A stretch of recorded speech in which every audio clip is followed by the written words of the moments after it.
que pretende desplegar en Cuba y al mismo tiempo entrenar a estas personas que son de interés captar por parte del programa del IRI.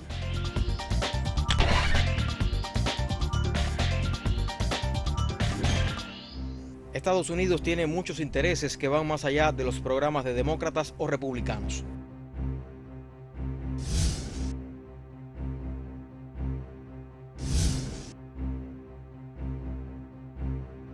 Aunque muchos pensaron que con Obama cambiarían los aires bélicos y las políticas hostiles, los hechos demuestran que en su mandato también se ha mantenido de manera constante e invariable la entrega de financiamiento para diversas campañas, entre ellas las actividades subversivas dentro de Cuba a través de la USAID.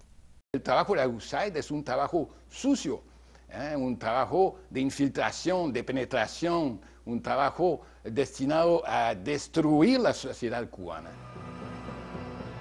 Al Instituto Republicano Internacional IRI le han sido entregados 11 millones de dólares estadounidenses por parte de USAID, NED y el Departamento de Estado.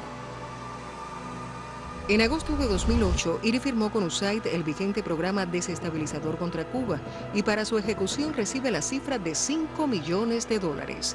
Ese financiamiento del plan se extiende hasta el 21 de agosto de 2010. El programa Cuba de la USAID abarca más allá del uso de las nuevas tecnologías para labores de subversión. Se destaca, entre otras, la preparación y entrenamiento, incluso en la propia SINA, de más de 100 personas en cursos de informática y periodismo. Además, viajaron a Cuba lo que califican de expertos internacionales con el propósito de entrenar y establecer ONGs independientes.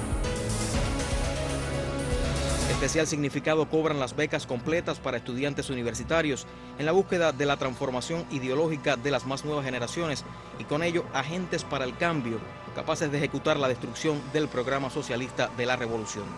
Los diplomáticos norteamericanos se dieron cuenta de la experiencia que yo había adquirido en esos viajes y comenzaron a pedirme que aglutinara jóvenes artistas. En la reunión celebrada por la USAID en mayo de 2008 en Washington, se abordó con énfasis la importancia de buscar, de captar organizaciones e intermediarios en terceros países que pudieran introducir en Cuba estos medios, literatura contrarrevolucionaria, pero que al mismo tiempo pudieran encargarse del entrenamiento de las personas que pretende captar dentro del país. Un segundo elemento importante dentro del contenido de esta reunión fue el hecho de que la USAID dijera abiertamente que garantizaba a sus colaboradores no divulgar el contenido de sus actividades, algo que viola la ley de acceso a la información que rige en los Estados Unidos. Un tercer elemento significativo es la manera desembosada en que los propios funcionarios del Ejecutivo estadounidense plantearon la posibilidad de utilizar las licencias de viajes del gobierno de Estados Unidos, especialmente las licencias humanitarias, para ofrecer la cobertura adecuada para que estas personas entren al país, introduzcan estos medios e intenten implementar estos proyectos en territorio nacional.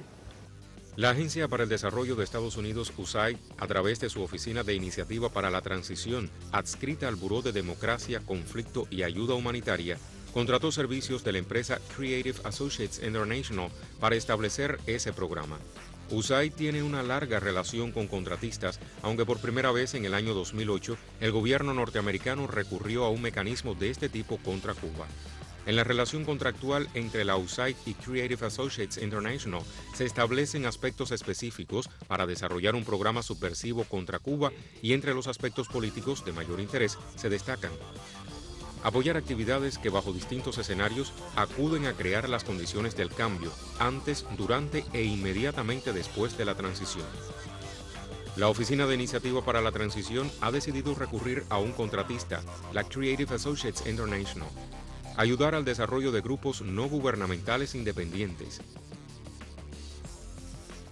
Las fuentes de los fondos financieros serán la USAID y el Departamento de Estado.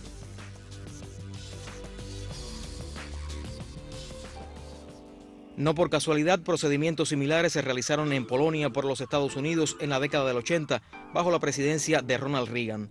Según declaraciones del congresista republicano Henry Hyde, publicadas por la revista norteamericana Time, allí se hizo todo lo que se hace en países donde se quiere desestabilizar a un gobierno comunista y fortalecer a su resistencia, o más claramente, a la contrarrevolución.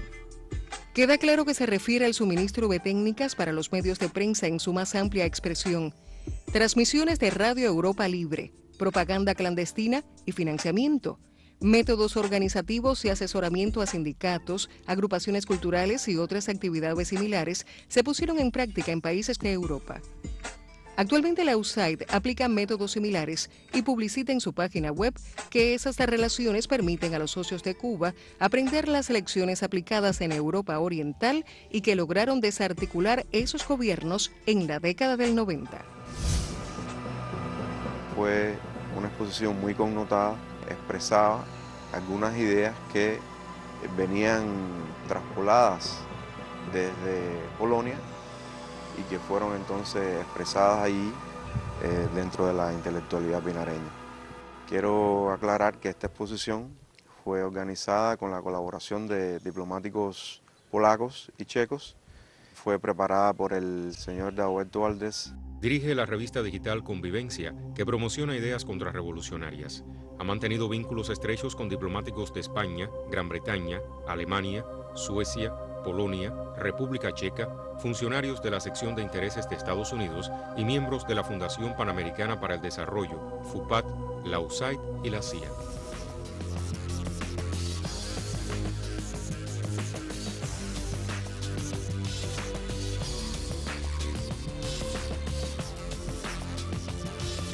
Me pidieron por favor que organizara un encuentro entre los funcionarios de la Oficina de Intereses y el señor Dagoberto Valdés, el cual se preparó en un lugar discreto en Pinar del Río.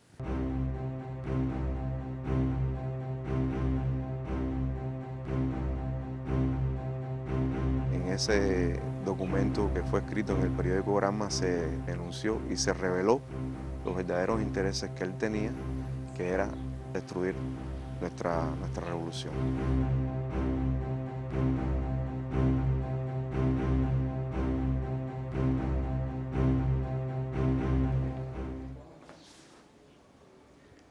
Aquí en este mismo lugar tuve un encuentro muy singular con el señor Larry Cockburn.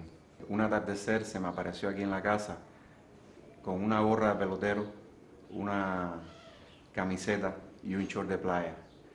Venía muy sudado y me di cuenta que venía en una bicicleta. Me llamó la atención y le pregunté que por qué venía así y me dijo que era porque venía chequeado por la seguridad del Estado y que casi que no lo dejaba moverse. Lawrence Corwin desarrolló una intensa labor de influencia en el medio cultural y de la llamada prensa independiente. Su trabajo fue elogiado por la entonces jefa de la CINA, Vicki Huddleston. Se vinculó a oficiales encubiertos de la estación local de la CIA en La Habana. Reapareció en el año 2004 en Kosovo como oficial de asuntos públicos de la oficina del Departamento de Estado en ese territorio, ocupado por las fuerzas de la OTAN, como portavoz de su gobierno ante la prensa durante el conflicto secesionista ocurrido en Yugoslavia. Después de pedirme un poco de agua y de refrescarse, Larry me pidió que participara y lo apoyara en una misión muy importante. Esta misión consistía en servir de enlace entre los directivos de la Bienal y mi persona, puesto que ellos prácticamente no tenían acceso a los directivos y no podían pasarle la información que ellos necesitaban.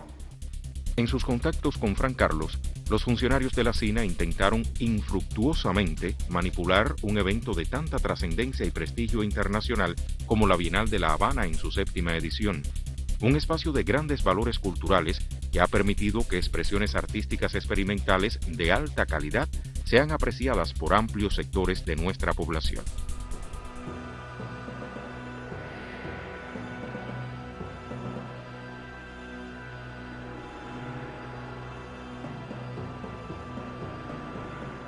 La Bienal de La Habana fue uno de los eventos donde se puso de manifiesto el trabajo profundo que estaba realizando la Oficina de Intereses de los Estados Unidos en nuestro país. La primera secretaria de la Oficina de Intereses, la señora Vicki Huddleston, organizó y orquestó un proyecto en los cuales los mejores y mayores galeristas norteamericanos fueron invitados a esta Bienal. Detrás de toda esta organización estaban los intereses políticos. Ellos pretendían comprar los favores de nuestros artistas e intelectuales, ofreciéndoles exposiciones y promociones en diferentes galerías norteamericanas, a cambio de que estos artistas reflejaran una realidad discordante o distorsionada. Y la finalidad que tenían con este tipo de proyectos era crear un estado de opinión, crear un fenómeno cultural ficticio, fabricado, en el cual se pretendiese expresar o exponer al mundo que los intelectuales cubanos estaban en contra de la revolución y a favor de las ideas del imperialismo. El programa Cuba de la USAID, que además es financiado con fondos federales y que sirve de cobertura a la actividad de la CIA contra Cuba, se despliega a través de diversos mecanismos. Uno de ellos, por supuesto, es el empleo de organizaciones como es el caso del Instituto Republicano Internacional, pero también puede emplear mecanismos más directos, como sucedió en el caso de Fran Carlos, quien fue contactado de manera personal por funcionarios de la Oficina de Intereses de los Estados Unidos en La Habana. Como se puede apreciar, en el caso específicamente de Fran Carlos, se le fue otorgada una beca como parte de su preparación, de la influencia sobre estas personas, estos líderes que intentan buscar en nuestra sociedad. Una beca dirigida a trabajar sus cualidades de liderazgo, sus potencialidades de líderes, entre otras cosas que el enemigo busca en estas personas que intenta captar. En definitiva, este programa lo que busca es darle una orientación contrarrevolucionaria a los fenómenos propios de nuestra sociedad o construir hechos o líderes que permitan canalizar los intereses del gobierno de Estados Unidos en relación con Cuba. Las acciones subversivas han llegado hasta el 2011. La sección de intereses de Estados Unidos en La Habana no se ha limitado solamente al apoyo y fomento de la contrarrevolución interna, sino también hacia el medio de la intelectualidad artística y literaria. Su objetivo no es otro que dañar la unidad de nuestro movimiento cultural en torno a la revolución.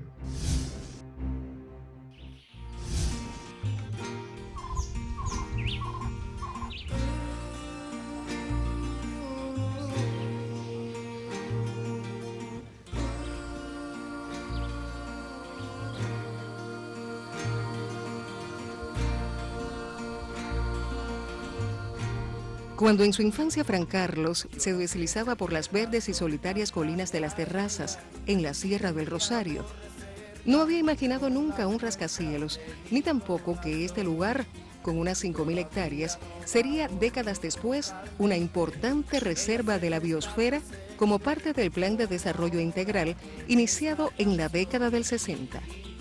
Luego comprendió que Olores y amigos le acompañarían siempre. Entonces, ¿usted conoce a mi mamá? Sí. Qué bien. Nosotros ahí donde vivíamos no teníamos nada, ni carro, ni teníamos médicos, ni teníamos nada. Era bastante difícil la situación. Ahora tenemos ahí un policlínico, que hay 2 consultorios de médicos ahí, hay una farmacia, hay como 3 o 4 que atienden todos los enfermos que van allí. Aquí tenemos una escuela ahí que eso es especial. Aunque yo sea guajiro natural, no te equivoques. La comunidad de las Terrazas también es conocida en Cuba y el mundo por guardar, entre montañas y tocororos, el canto del guajiro natural polo montañés y los resultados de la experiencia rural de desarrollo sustentable.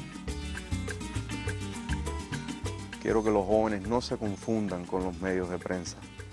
Los norteamericanos, el imperialismo, ya sea en Europa o en los Estados Unidos, tiene una sola intención, y es destruir la revolución cubana, porque la revolución cubana muestra al mundo que puede haber un sistema social capaz de tener en cuenta al ser humano como centro del universo. Conmigo